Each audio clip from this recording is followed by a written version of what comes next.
Bonjour à tous et bienvenue dans cette nouvelle leçon de CSS. Aujourd'hui, nous allons traiter les transitions. Les transitions est une technique qui permet de passer d'une manière progressive entre les états d'un objet. Par exemple, pour un lien hypertexte, pour passer d'un état initial à un état survolé, le passage se fait d'une manière brusque et instantanée. Avec les transitions, ce passage sera fait en douceur et ça va laisser place à une animation. Pour mieux comprendre le principe, rien ne vaut un exemple. Alors dans nos codes HTML, nous allons essayer d'intégrer une balise div avec le ID madiv. Voilà. On va rien mettre dedans et on va essayer de la styler en la dotant d'une bordure et d'un arrière-plan. Alors dans le CSS, on va prendre le sélecteur madiv, on va mettre border solid mpx, par exemple la couleur noire. Width, on va prendre 300 pixels. Height, 300 pixels aussi. Et background color, on va prendre le rouge. Quand j'exécute pour voir le résultat, bon, ça va nous donner un carré rouge qui mesure 300 pixels sur 300 pixels. Maintenant, on va prévoir l'état survolé de cette div. Il suffit de copier ce code. On va le modifier légèrement. On va ajouter ici la pseudo-classe hover. Comme on a vu dans la leçon des pseudo-classes et pseudo-éléments, les pseudo-classes ne peuvent pas s'appliquer qu'aux liens hypertexte, mais à tous les objets HTML. Alors là, on va retirer ces styles parce qu'ils vont être irrités de toute manière. Et là, on va changer la couleur d'arrière-plan. Par exemple, on va prendre la couleur blanche. FFF. Maintenant, quand j'exécute, je vais voir que quand je vais survoler, la div change de couleur instantanément. C'est-à-dire le passage du rouge à du blanc passe d'une manière brusque. Et c'est là où interviennent les transitions. Les transitions vont tout simplement permettre un passage en douceur entre la couleur rouge et la couleur blanche. Comment est-ce qu'on va faire? On va tout simplement aller sur l'état survolé et on va ajouter la syntaxe suivante. Transition, property. Ça veut dire que pour appliquer une transition, il y a certains points qu'il faut paramétrer. Le premier point, c'est la propriété à traiter par la transition. C'est-à-dire que si vous voulez juste changer le background, alors il suffit de mettre ici background. Si vous voulez changer la bordure, vous mettez border, etc. Mais en général, on va mettre all pour dire toutes les propriétés CSS qui changent d'un état initial à un état survolé dans ce cas, ils sont concernés par la transition. Ensuite, on va mettre transition duration, bon, ça veut dire la durée. On va mettre par exemple une seconde. Dans ce cas, le passage de l'état initial à l'état survolé va prendre une seconde. C'est comme une animation qui va prendre une seconde de durée. Ensuite, transition timing function. Donc, ici, on appelle ça l'accélération ou bien la cadence du mouvement. Ça veut dire, est-ce que vous voulez que le mouvement soit constant de début à la fin, ou bien vous voulez qu'il soit accéléré ou bien décéléré, etc. Généralement, on va mettre ease. Ease, c'est un mouvement décéléré. Ça veut dire que ça commence rapidement et ça finit doucement. Sinon, on peut mettre ease in. Ça veut dire le mouvement commence doucement et ça finit rapidement. Ou bien ease out, qui a presque le même rendu que ease, sauf que c'est moins visible. Ça veut dire que le mouvement commence rapidement et ça finit doucement, mais c'est moins visible que l'effet de ease. Il y a aussi ease in. Out. Dans ce cas, le mouvement, il va commencer doucement, il va prendre de la vitesse vers le milieu et ensuite on va finir doucement encore. Et enfin, il y a linear. Linear, c'est un mouvement qui est constant de début à la fin. Mais l'effet qui donne vraiment le meilleur rendu, c'est ease. C'est un mouvement décéléré, c'est-à-dire qui commence rapidement et qui finit doucement. Bon, il y a une autre propriété que l'on peut ajouter, mais elle est facultative. C'est transition delay.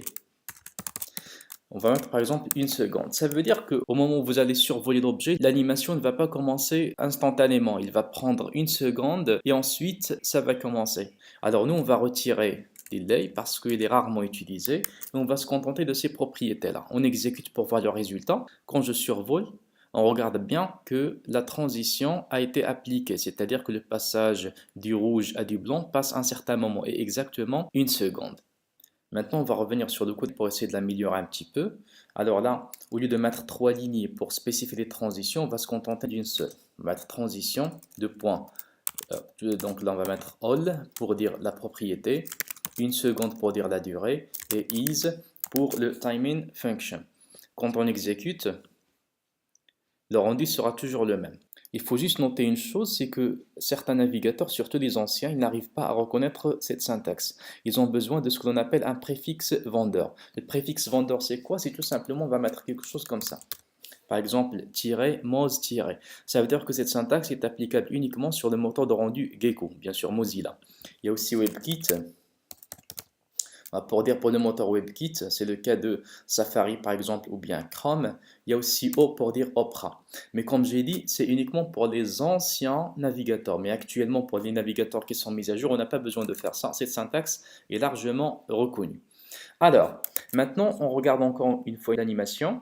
Quand je survole, l'animation est bien faite dans ce sens, mais quand je quitte, on voit que l'état initial est retrouvé instantanément. Alors, il suffit de prendre cette syntaxe et la mettre aussi dans l'état initial de ma div. Maintenant, on aura l'animation dans les deux sens, quand je survole et quand je quitte. Bon, on peut changer d'autres propriétés, ça veut dire au lieu de se contenter uniquement de l'arrière-plan, on peut ajouter aussi border radius. On va mettre par exemple la moitié de la largeur, à savoir 150 pixels, pour avoir un cercle parfait. Dans ce cas, on va changer l'arrière-plan et aussi on va changer la forme de l'objet. Alors je survole et voilà ce que ça donne. Donc c'est un cercle. Et voilà, donc là je retrouve mon rectangle avec l'état initial. Si on analyse un petit peu cette animation, on va voir qu'on n'a pas fait beaucoup de choses pour la réussir. On appelle cette technique d'animation l'interpolation de mouvement. Ça veut dire que le navigateur il n'a besoin que deux images clés ou bien deux styles clés, à savoir l'état initial et l'état survolé. Et lui, il va tout simplement déduire toutes les images qui sont intermédiaires pour réussir une animation fluide. Bon, généralement avec une cadence de 24 images par seconde. Alors dans ce cas, toutes les images intermédiaires, elles ont été générées automatiquement par le navigateur. Cette technique est alors appelée interpolation de mouvement. Mais on va la voir en détail encore dans la partie animation en CSS. Maintenant, nous allons essayer de voir un exemple. En se basant sur les transitions, on va essayer de créer un menu accordéon. Bon, le menu accordéon, c'est tout simplement un menu de navigation que l'on va doter d'une animation de telle sorte à ce que ça ressemble à un accordéon. Alors là, ce qu'on va faire, c'est tout d'abord, on va intégrer notre menu grâce aux balises. Par exemple, on peut mettre nav si vous voulez. Ensuite, on met la balise 1. href, on va mettre juste dièse pour dire la page courante. 1. Par exemple, là, c'est accueil. On va mettre copier. On va intégrer, par exemple, 4 entrées. On peut faire ça aussi avec les balises liste, c'est possible. Là, par exemple, présentation. Et là, contact. Voilà, maintenant quand j'exécute, je vais voir que le menu ressemble à ça. Bien sûr, on va changer de rendu par défaut. Dans le CSS, on va enlever ça, on va mettre nav A. Et on va mettre display block pour que ça soit des balises de type bloc. Alors dans ce cas, les liens, ils sont positionnés verticalement l'un après l'autre.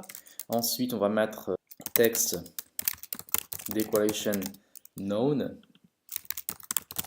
pour éliminer le souligné. Ensuite, padding, par exemple 20 px. Border bottom, par exemple solide 1 px. On va mettre un noir. Voilà, on va d'abord voir ce que ça donne. Alors ça donne ceci. Voilà. Background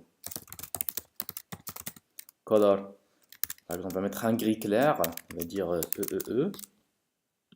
Ça va donner ça à la fin. Voilà. On va aussi changer la couleur, on mettra par exemple du noir. Ok. Bon, maintenant quand je survole, alors il suffit de faire ça. On va mettre hover. Bon, on va changer la couleur d'arrière-plan. Par exemple, on veut que ça soit un peu plus foncé. On va mettre AAA. La bordure, on veut que ça soit plus grande, par exemple 30 px. Voilà. Et la couleur, on veut que ça soit un peu plus clair, par exemple FFF. Quand je survole, bon, ça va donner ceci. Mais bien sûr, on ne veut pas avoir cet effet d'une manière instantanée. Alors, on va intégrer les transitions. Alors, il suffit d'ajouter la syntaxe de tout à l'heure. Transition all, par exemple 0,5 secondes, is. On va faire ça aussi pour l'état initial. Quand j'exécute, l'animation a pris place et à la fin ça ressemble réellement à un accordéon. On peut faire une petite transformation, c'est que si vous voulez rendre le menu horizontal, il suffit de mettre là Display, Inline, Block. Mais on va aussi doter une balise 1 d'une largeur, par exemple width de 100 pixels. Et ensuite, bon, on peut éliminer ça, ça veut dire tous les styles qui sont dupliqués, pas la peine de les conserver. Là encore, Text Decoration, je peux éliminer ça. J'exécute et ça va donner ça. Donc là, c'est pour un menu horizontal. Merci pour votre attention et à la vidéo prochaine.